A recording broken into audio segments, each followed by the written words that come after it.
Hi, welcome to part 6 of the mini mystery with GourmetQuilter. This is part of the 2020 Tasty Treats program that we're running this year, and I'm Susan Clare, GourmetQuilter, and there's more information about the mini mystery and the whole program on the website on GourmetQuilter.com.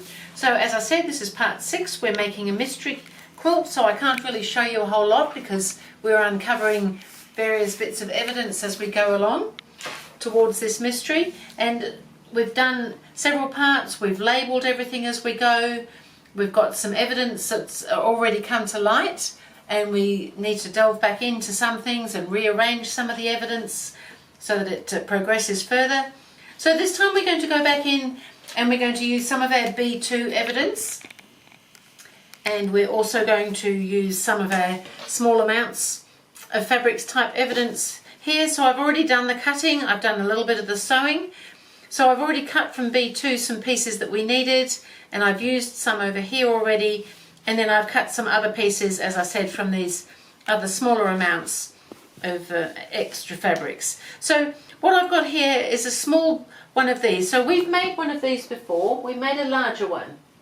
This was one of our pieces of previous evidence. However, this time I've just made it a whole lot smaller. So it's the same process.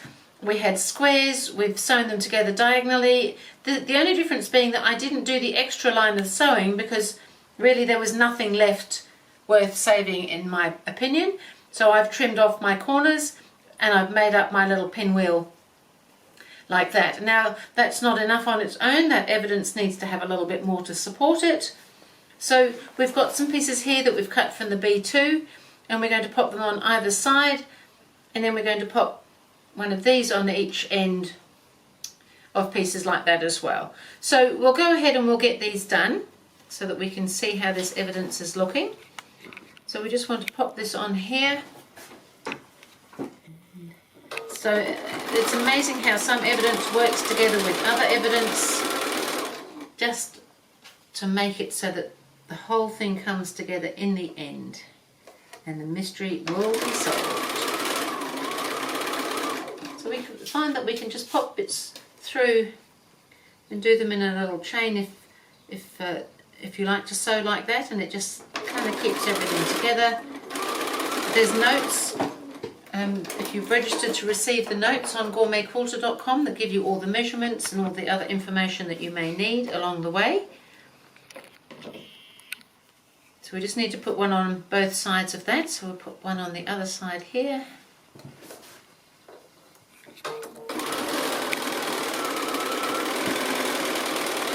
And another one of these on each end. Oh, this evidence is growing.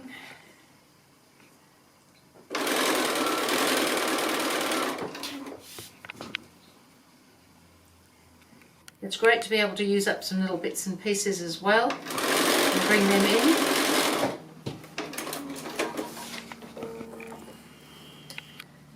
So we'll just press all this now.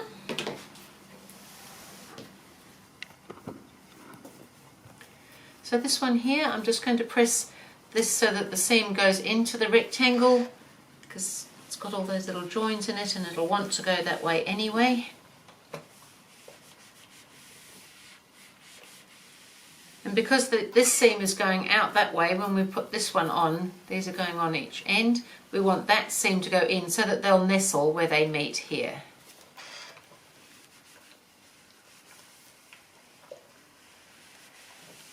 Oh, this evidence is growing. So there's 20 parts altogether, and we are up to part 6. So we've got quite a way to go.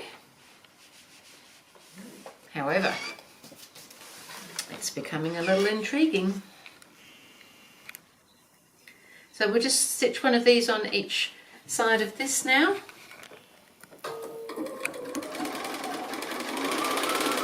Making sure those seams do their nestling.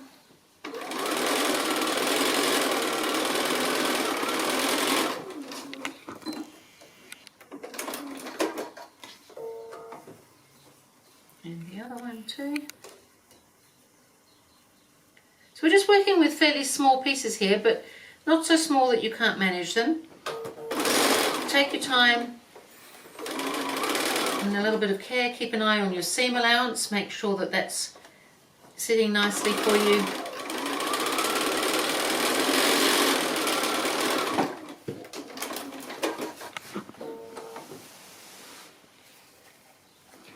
So now we can just press those seams towards the outside.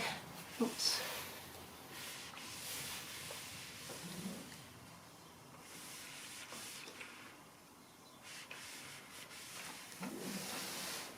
And there we have our evidence for this part. So that's going to be evidence, and we can label that. We've got our labels that we can write on. We're going to call that 6A so that we can refer back to it later on when we're bringing all the evidence together to see how things are really pulling together. So evidence 6A, that was part 6. I will see you again with part 7.